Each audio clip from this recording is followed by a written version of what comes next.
¡Hey! ¡Qué gusto poder estar con ustedes otra vez! Gracias por sintonizarnos para celebrar la festividad más hermosa del año, la Navidad. Aquí, en Cinemafilia Oficial, yo soy Giovanni Aragón y el día de hoy tenemos mucho contenido junto a sorpresas que mostrar. Y como el tiempo es oro, vamos a empezar, comenzando con avisarles de que ya inició la segunda edición de los premios A&B. Si no están informados de qué son estos galardones del grupo de Compra y Venta, son una dinámica empleada para que los miembros voten por puro populismo disfrazado de democracia. Sí, hacia sus películas y series favoritas del año. Por eso terminan ganando cosas tan absurdas como Skibidi Toilet. Pero bueno, las votaciones ya están disponibles en la página oficial o las pueden encontrar fácilmente en el grupo. Y recuerden, tienen hasta el 1 de enero de 2025 para que elijan lo mejor del año. Y sin más preámbulos, llega un momento muy esperado que ya habíamos anunciado con anticipación, la gran entrevista con Abramenko. Pero, antes de sintonizar, porque en cabina me hablan que todavía no está listo, tenemos que agradecer por su apoyo incondicional a la página de Facebook, a la cuenta de Instagram y por supuesto a este canal de YouTube, ya que sin ustedes no tendríamos la oportunidad de entrevistar a los actores de doblaje que han querido venir a este espacio. Y la entrevista que tenemos hoy es prueba de que ustedes nos están ayudando a que este proyecto vaya funcionando. Mira, tan solo miren este bonito set. Hay un árbol de Navidad, adornos navideños y, por si fuera poco, me traje un elemento fundamental para mí, mi litera. Como sabrán, esta pequeña litera me ha acompañado a las entrevistas live action de la página. Sería raro no tenerla al día de hoy. No, pero bueno, me informan desde cabina que Brad ya se encuentra con nosotros. Como ya sabrán, él es una persona de habla inglesa. Así que, por ese hecho, toda la entrevista estará en inglés. Pero no se preocupen, habrá subtítulos para su comunidad. Sí, porque no nos alcanzó para el doblaje. Pero bueno, sin más dilatación, hi Brad. Hey buddy, how you doing? Thanks for having me on. Thank you for accepting the invitation. It's an honor to us to have you here in this space. Yeah, I've had some time to think about it for a while, so it's been nice. I've been through a lot in the last 3 months, even, so it's been hectic in my life.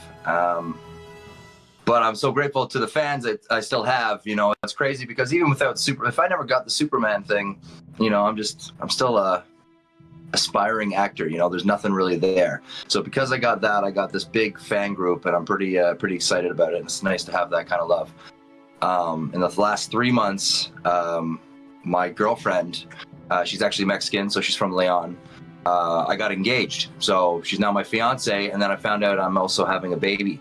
So I'm having a little baby boy, a little Mexican boy, and we're still trying to think of a name. I think Arturo is cool. I want him to have one Mexican name, but we're still trying to work it out. But I would like to start with this that says, what is the most common way in which an actor starts usually his career? That is a good question. The most common way is through usually through colleges, like student videos, even just like doing auditions, like taping your own stuff, or joining Facebook groups that have other people that are interested in the industry. And you basically need to start from there. You need to build a reel. So to build a reel, you have to do free work, basically. And you're practicing on yourself, and you're learning, you're growing anyway. So that's always good. And you're working with students who are also involved in the industry, you know, cinematography and that sort. And you're working together, and then you could build some sort of resume. And when you have a demo reel and a resume together, you have a better chance of getting an agent. And then once you get an agent, then you could start getting real auditions. But basically, too, to get just involved is background work. Background work is available to anybody who's passionate about the industry. You can get background work, and it gets you involved, and it puts you right in the spot to learn more about the whole process of what's going on behind the scenes of acting. So It's a hard work. Yeah, it takes a long time, a very, very, very long time. You know, I'm 37 years old now. I got very lucky when I first started, though, so it's different for everybody. I have a friend who's been acting for 10 years, and he's still not in the union. The union is something that you get when you get 3 credits. When you have 3 speaking credits on camera, you'll become part of the union. He's still not in the union, and he's been acting for 10 years. I got in the union in 6 months. I booked 3 things in 6 months, and I got union credits. So I got very, very lucky. That's not really normal. So it's different for everybody. Some people even do it in a couple of months. It all depends on who you are and how lucky you are, I guess. You know what my first job was? My very first job. Okay. Okay. I was 18 years old. Okay. I did a gonorrhea commercial. Okay. A long time Gonorrhea, ago. the clap, long time ago, 18. So I was almost 20 years ago. You type gonorrhea, the clap in YouTube, I come up. It's a sexual STD. So I've gone from gonorrhea to Superman, So it's a crazy climb. But between the ages of 18 and 34, I only booked 2 things. 2 things in that length of time. Yeah, as you're saying, you become Superman.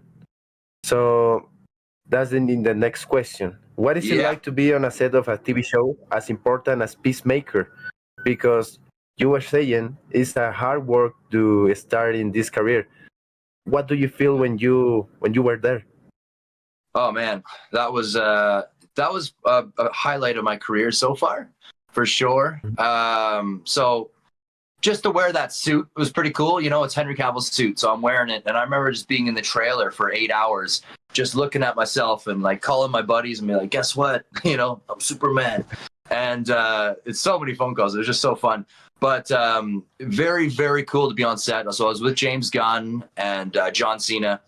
That was very cool. Very nice people as well. James Gunn's a little bit more strict, and he's a director that knows what he wants. He's very particular, I should say. But very, very cool feeling. And I just realized too that I'm actually the last person to wear the DC suit. I will connect this thing with this next question. That is, what suggestion would you give to the people who wants to get started in acting? About you started at 18, you have to make this hard work through your work, and then you are working with one Oscar winner, right? So even with her, I didn't even know who she was, when I was working with her, because the movie with Leonardo DiCaprio, it never came out yet, right? So, and she didn't really, nobody knew who she was. So I'm on set with her this whole time, and I was just like, basically it's a picture cast. So I'm in the movie, but I don't have any lines, and I just kind of like, I'm part of the police officers. And I had great chats with her. She's a lovely person. And then, a month goes by, and then I see her with Leonardo DiCaprio, and I'm like, oh my God, it's Lily Gladstone. I'm like, I had no idea. So that's very cool. So you never know who you're going to meet on set. I was actually working with Nicolas Cage as well this year. So it's been Nicolas Cage, Lily Gladstone, and The Rock even. It's cool. I love the acting world. You never know who you're going to be working with. So. And what recommendations would you give to the people who want to get started in acting? If you want to start, you got to start now and just build your confidence and try and be natural. That's one of the big things. Is just being natural on camera. Russell Crowe, he never went to an acting school. He never did anything. He's just a natural, amazing actor. So some people have it, some people don't, but just stick with it and never give up. That's the key. Is it hard to find balance between your personal life and your professional life as an actor? It is very, it's getting more and more stressful now. Before it was pretty, it was easier for me because with my job, I was able to take off anytime I wanted to pursue my acting career. So when I'm in the wintertime, I'm pretty much doing just acting. I'll do background or stand-in. If I book something, I book it. But in the summertime, I drive a 90-foot yacht. And if I book something, I could take the time off anytime and do that job. And any job I've ever had, I've always told them I might be in a movie or a TV show, so I might need time off. I tell them that before I even start working for them, just so they have a kind of a heads up that this might happen. Now that I'm having a baby, I don't like to sit around and do nothing. I like to be working all the time. I'm I'm trying to work as much as I can. So yesterday I was on set of Fire Country throughout the day. And then at nighttime, I was working in a bar as a bartender until 3 a.m. And today now I've finally got a day off, but I've been in bed all day because I'm so tired. And now I got my mother coming to the city. So we're picking her up and going out for dinner. And then it'll be another late night, I'm sure. But you have to find the balance. There is a balance. As long as you're happy, making money, and you're worrying about your family. That's what's most important, is your family. So that's the only thing that I care about right now. So talking about the goals, what does Abramenko will need to feel that his career is whole or fulfilled? Oh man. Well, I got a few. My end goal, my very, very end goal in life, is to have a big ranch. I'm a farmer. I grew up on a farm. Really?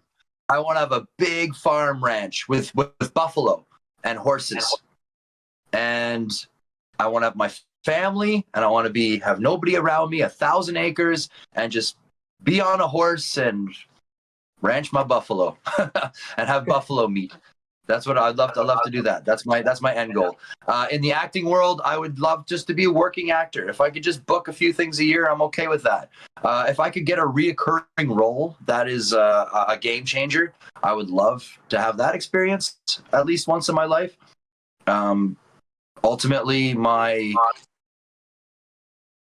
acting wise, I would say I would like to be the next Clint Eastwood. I would like to be in a Western. That's my dream of roles for acting.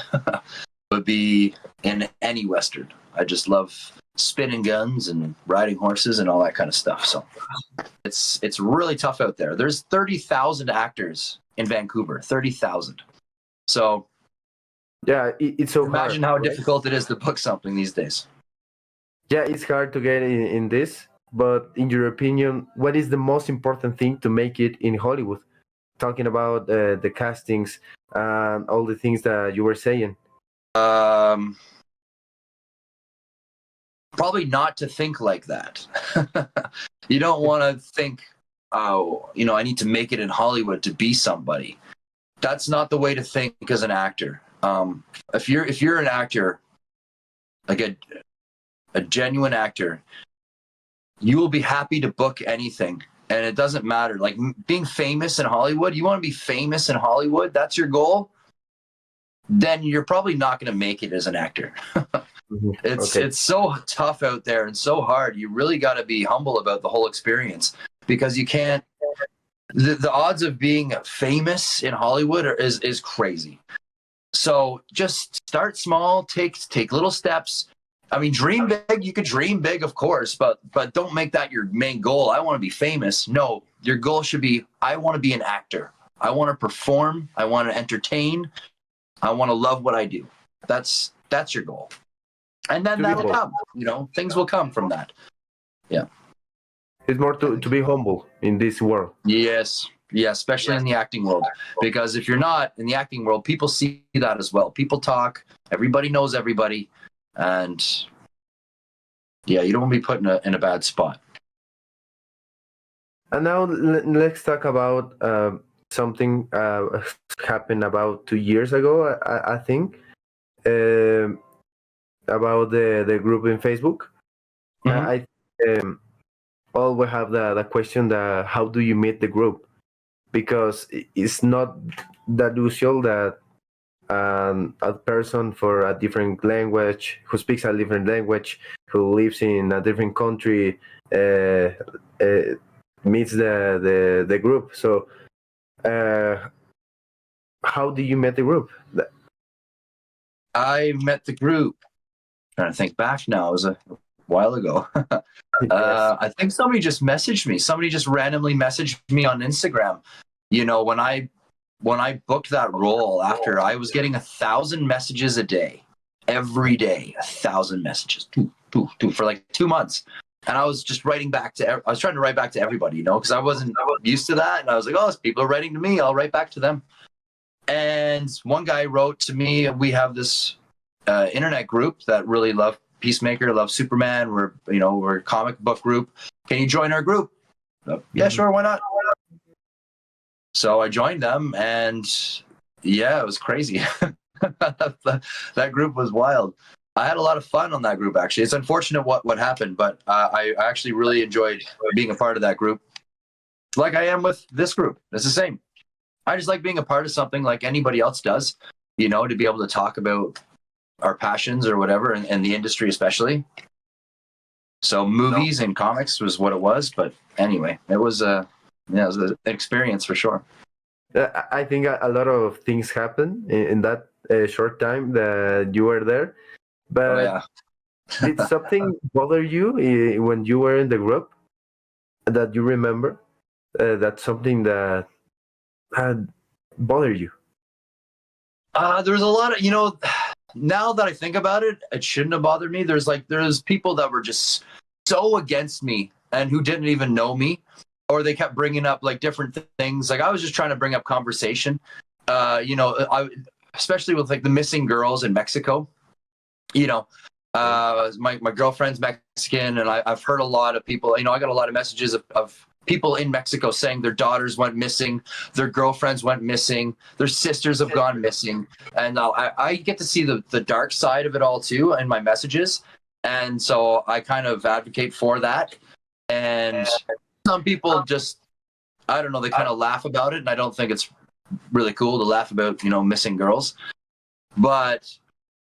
And then other problems are just guys that just like, they just don't like me. And I was like, why don't you like me? And I was just, just trolls. And I'd write back like, why? What did I do wrong? So I shouldn't have let that bother me. But still, these things happen. Yeah. And I know the administration was kind of upset because I see what happens too, because in that group, there was something going on before I entered, right? And as soon as I entered that group, it changed the dynamic of the entire group, right? So there's people there that like don't even know who I am, and they're like, who's this Brad guy who come into our group? And now everybody won't stop talking about him. Brad, right? So the other people are like, who is this guy? And why are we talking about him?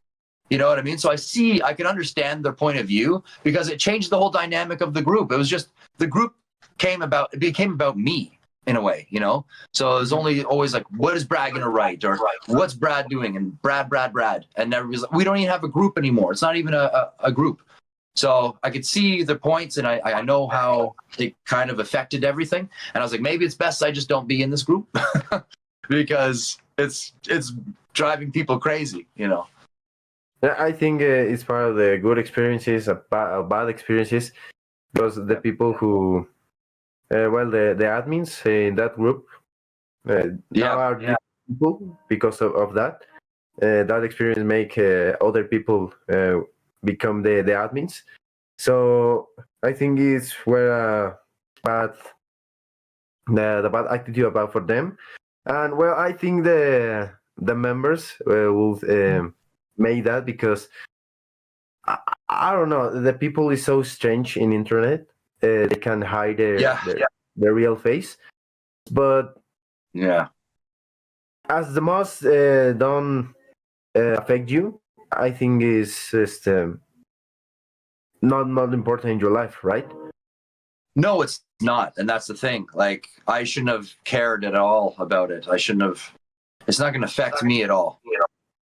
The thing about the internet, you can't write messages to everybody. You can't respond to every comment, and sometimes you just got to let it slide. And I can imagine like Henry Cavill, like how many messages he must get, or all these actual like really famous actors that their DMs must just be exploding, or the comments they get, like they just don't listen or watch any of that stuff because it's not why.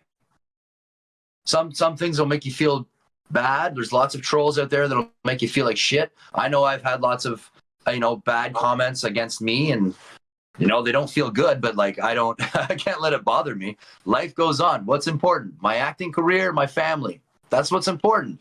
They could say whatever they want. And you know what?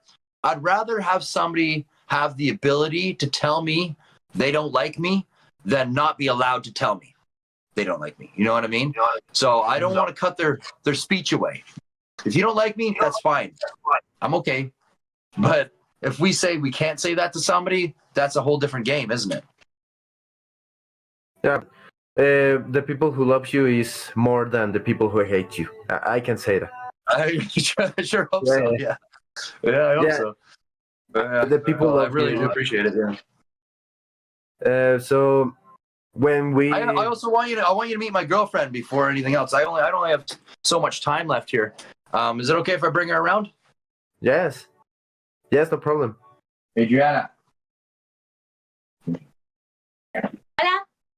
Hola. Es mi novia. Mucho gusto. We're trying to speak Spanish. Un poco de español para la entrevista.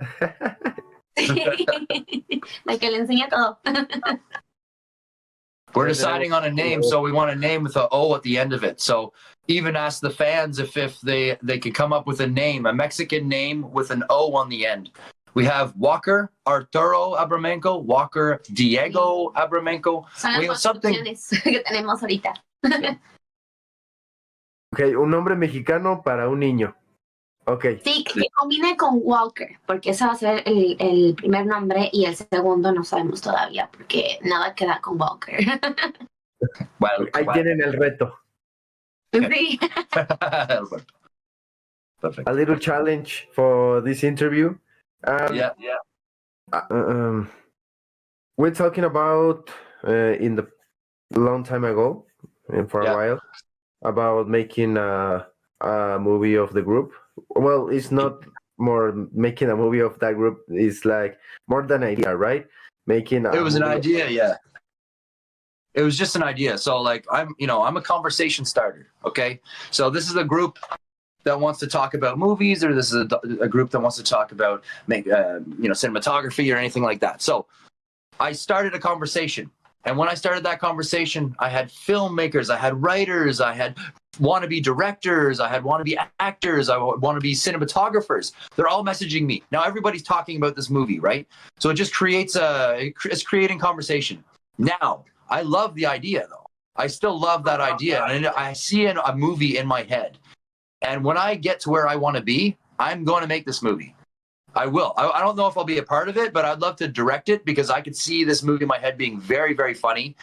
Bringing some, have a group of kids that put a fundraiser together to bring, this American actor to Mexico to make a movie, and they just make all this.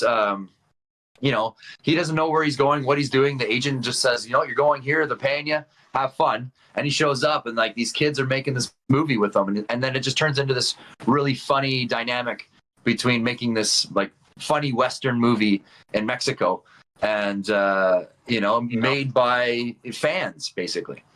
And I think that's a cool idea. It's just a fun idea. That's all it was.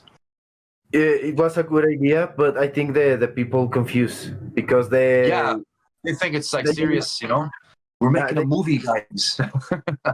I do have a project coming out, though, so we'll look forward to that. February 3rd, there's a TV show called The Hunting Party, and I'm involved in that. I'm in the pilot. I won't tell you what happens to me, but I'm in it for the pilot. So one episode, and then I don't want to give it away. But the TV show is very, very cool. It's about a bunch of prisoners who are in the mountains in this gated prison. The media, civilians, nobody knows about this prison. And then there's this big explosion, and all these prisoners get out. These are all like crazy, sadistic murderers, serial killers, all these mental people. The crazy of the crazies are kept there, and they get out on the loose, and they set up this hunting party to try and catch them all before the media finds out what this prison was, because this prison was like a crazy prison that would torture them and treat them like shit, and we don't want the media to find out about it. So it's a really cool premise. Yeah, so the people who's watching you, we have the date and the name of the show, so you can February 3rd, Hunting Party. Yeah. So this is the last question. Okay. For Brad. What is acting? Man. What is acting? Acting is a performance. Acting is love. Acting is enduring. Acting is creating something that you believe in. Acting is a stage, is a life stage. Acting is something that everybody in the world does. Every single person in the world is an actor. They just don't know it, you know. When you're talking to your parents, do you talk to them differently than you talk to somebody else? You're in an interview, you're going to talk differently than you talk to somebody else. Everybody's capable of acting in a situation. But what kind of actor are you? You know, some people, that's acting is the real world. Acting is the real world. That's what it is. When you choose your real face? Even now, is this real Brad or am I acting? Well, I would like to end with if you can saludar the people of Cinemafilia. If you can give me I forget the word. Sí, saludar. Goodbye? Yeah, to say goodbye to the people of the Cinemafilia. Of course. Thanks so much for watching and letting me do this interview. I appreciate it. I love being a part of the group, and if you have any more questions about me in the group, I'll answer it and I'll get back to you. You can send me a DM. I'll message anybody back. I got a lot of time at night here to send messages. So thank you again, and I really appreciate the questions. It was a lot of fun. Yeah, it's an honor for us to have you. And well, a good interview. Thanks for asking Awesome. the questions. You bet. And I think we'll see you. Sounds great. Thanks so much. Until next time. Goodbye. Ay, qué bueno que ya se fue porque ya no me estaba cargando el traductor. Pero bueno, esta fue la increíble oportunidad que tuvimos de conversar con el agradable Brad. Le agradecemos muchísimo su tiempo y sobre todo la paciencia, porque no les voy a mentir, mi inglés ya se me andaba terminando a la mitad de la entrevista. Y la verdad, pues ya estaba diciendo cualquier tontería, pero bueno, además, como algunos lo notaron, hubo un detalle importante en el video. Una pequeña gran publicidad. Se trata de La Consulta, un cortometraje creado por el talentoso Giovanni Aragón, que tendrá su estreno en el próximo 28 de diciembre. Podrás disfrutarlo en el canal de YouTube Sailu32. Y no te lo pierdas porque estoy haciendo el ridículo hablando de mí en tercera persona. Pero bueno, un aviso importante ya para despedirnos. Para el grupo de compra y venta de películas Pirata 3. Lamentablemente tendremos que hacer una mudanza al respaldo. Sí, el grupo tuvo una buena trayectoria y casi 2 años de actividad, pero debido a las reglas del Zucaritas y nuestro afán de sobrevivir, regresaremos a nuestra casa original, compra y venta de películas Piratas 2, el lado oscuro de la Cineteca. Ahí reiniciaremos el contador y si todo marcha bien, esperamos regresar a CIB parte 3 lo antes posible. Gracias por su apoyo y sobre todo la paciencia. Con muchas más experiencias que nos toca vivir en el futuro, esperamos que todo salga bien. Eso sería todo. La verdad, aún no conseguimos patrocinadores chidos. Ya saben, patrocinadores de casinos, de la empresa china naranja esa, alguna estafa piramidal para promocionar en el canal. Desafortunadamente no nos han contratado para eso y mi cartera lo sufre. Pero bueno, para evitar eso, no olviden seguirnos en todas nuestras redes sociales. Y prepárense porque son demasiadas. Empezando por Cinemafilia en Facebook, Cinemafilia en Instagram, Cinemafilia en TikTok, Cinemafilia en Twitter y en los grupos de compra y venta en Facebook. Los enlaces están en la descripción. Mi nombre es Giovanni Aragón y fue un honor estar con todos ustedes en el show de Cinemafilia. Les recomiendo ver nuestros anteriores videos, también son increíbles e imperdibles, ya saben esos adjetivos que siempre dicen. Nos despedimos, que tengan una feliz Navidad y Año Nuevo. Hasta la próxima.